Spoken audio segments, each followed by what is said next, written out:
You know, it is so wonderful to finally be back here, finally be sitting behind the microphone, and actually having some legit NHL trade rumors to talk about. Oh my goodness, things have really started opening themselves up.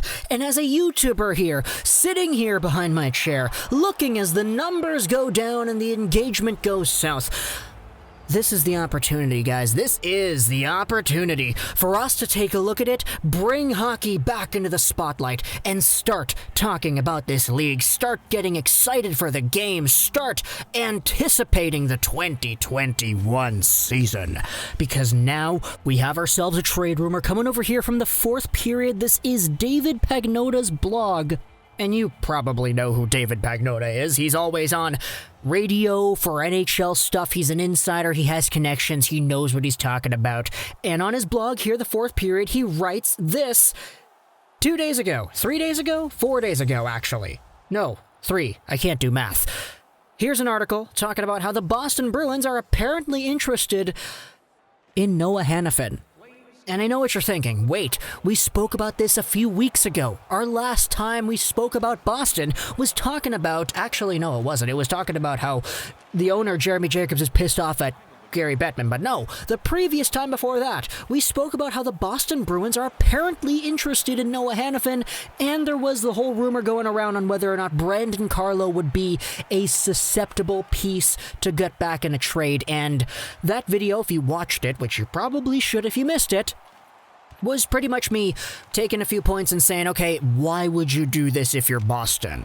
You're in a position where you don't have Krug anymore, you don't have Chara anymore, it looks like you're not going to have Chara, and if you swap a Carlo for Hanifin, you're pretty much just loading up your first pair, and for what? The rest of your lineup suffers, because let me tell you this, a first pair of Hanifin-McAvoy, exquisite, chef's kiss, I love it, but...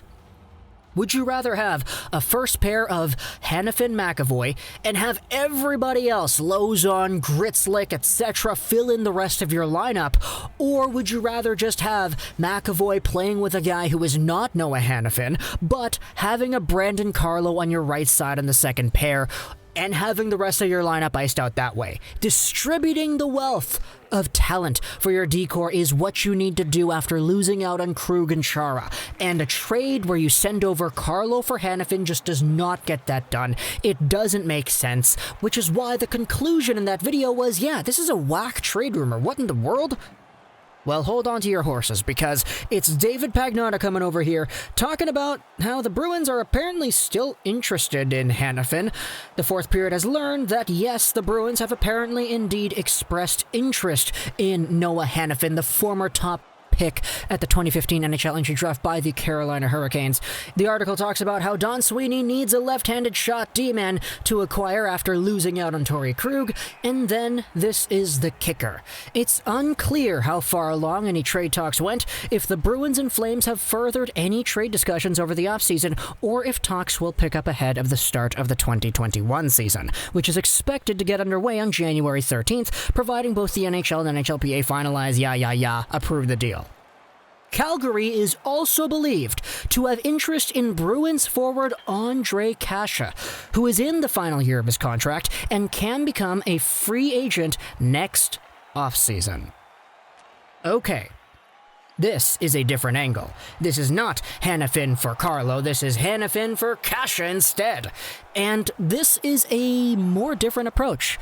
Something that I think definitely bodes a little bit more well on the philosophical terms than the previous trade rumor that we had did. We already spoke about it, but yeah, the previous rumor doesn't make any sense. For Boston, they would be taking out a D-man, adding a D-man. Their decor isn't really all too much better because they're just loading up the front decor and leaving the other ones out to dry. But this time around, if you're taking a look at a Hanifin for a Kase kind of move, what you're doing here if you're Boston is you're adding a D-man straight up. You're not swapping any D-man, you're adding one. And all of a sudden, your top four looks like Hanifin-McAvoy, which is pretty good, Gritslick and Carlo, which is the second pair, which is honestly pretty okay, because Brandon Carlo is there and he's a very nice shutdown D-man. So, all of a sudden, this ticks off the box of what exactly the Boston Bruins would need. It's just Ondrej Kase, who is a forward that was acquired in the David Backes trade earlier. Remember, the Boston Bruins paid a price to get this guy earlier in 2020. This is going to be a move that sees that guy sent over to Calgary. And if you're the Calgary Flames, what you're getting here is a very nice middle six, complimentary second power play kind of guy. If we go over to Kase's profile here, he's a guy who's 25 years old, born in November of 1995, a right wing, 6 feet tall, 190-pound player, making $2.6 million until the end of 2021 season. And in the most recent season of play, combining the point totals, he scored 24 points in 55 games. He had a career high of 38 points back in 2018 with the Anaheim Ducks, getting 20 goals in 66 games, which was very good, actually. The following year, he ended up getting 2 points every 3 games, with a total of 20 in 30 and 11 goals to show for as well. However, the year after that, he was playing for the Anaheim Ducks, who were really not all too great. He ended up missing a few games with the flu, I believe, and he got traded over to Boston, where in 6 games played, he had 1 point. Never mind the point totals, though, because he still does have some room to develop, and you're not really expecting an elite kind of player out of this guy, just a very nice, complimentary, middle six, second power play unit kind of guy. So, if you're the Calgary Flames, and the Boston Bruins are knocking on your door saying, hey, that Noah Hanifin guy, yeah, we really like him, we still like him, please give him to us, Calgary. And it's not Brandon Carlo you're getting back, it's an Ondrej Kase.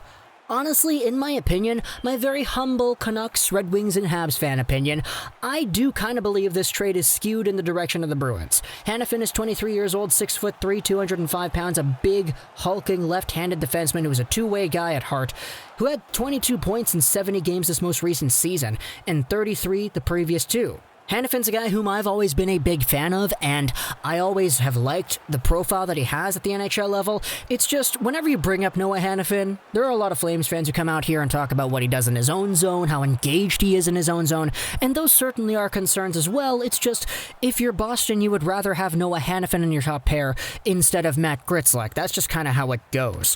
And for the Calgary Flames, who are probably in some capacity questioning the overall forward depth of their team, especially heading into the playoffs with guys like Gaudreau and all that, not really performing up to the standard that people have set out for them in those important games. Who knows if it's in their crosshairs to acquire a guy like Ondrej Kase, who had 4 points in 11 games for Boston in the postseason. Now, this is just obviously one rumor being brought up here by David Pagnotta on the 4th period, but I still thought it was valuable to bring up because if both of these teams are interested in the other players, then of course, you know, there's a connection there that we can't ignore, which is why I'm framing the video the way we have. So I want you to tell me in the comments below, what do you think about this idea?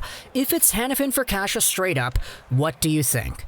Because for me personally, I would have to add another pick or two if I'm Boston, because Ondrej Kase by himself, in my opinion, is not as valuable as a Noah Hanifin is, especially since there is a little bit of an age difference there. Hanifin can play some big minutes when he wants to. He's 23 years old, so he's got the potential to play more, score more, do more. Kase is 25, so he has room to improve, yes, but in my opinion, the offensive ceiling and the capabilities and the projectable max-level output Kase has, to me, it's not as valuable as the max-level capacity ceiling that a Noah Hanifin has, but that's just my own opinion. That's kind of why I'm saying I would put another pick or two if I was trading away Kase for Hanifin.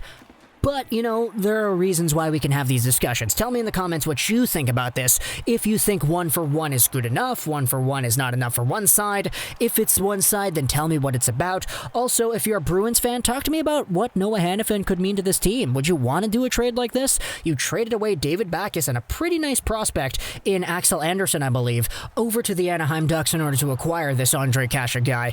But would you be so inclined to seeing him moved out for a left-handed defenseman, especially if you're not able to re-sign Zdeno Chara? Again, though, the contracts do play a part of it as well. Kase does have 1 year left at 2021, and then he's going to be expiring, looking for an RFA contract, whereas Hanifin goes on for a while. He's going on till 2024, making a nice solid $4.95, just under $5 million there. So who knows how exactly things can work out. Obviously, the cap and the money, that all has to be discussed as well, but there are other ways to maneuver around the cap, especially in this flat cap environment. So tell me in the comments what you think. I hope you enjoyed this video. 99, and bye.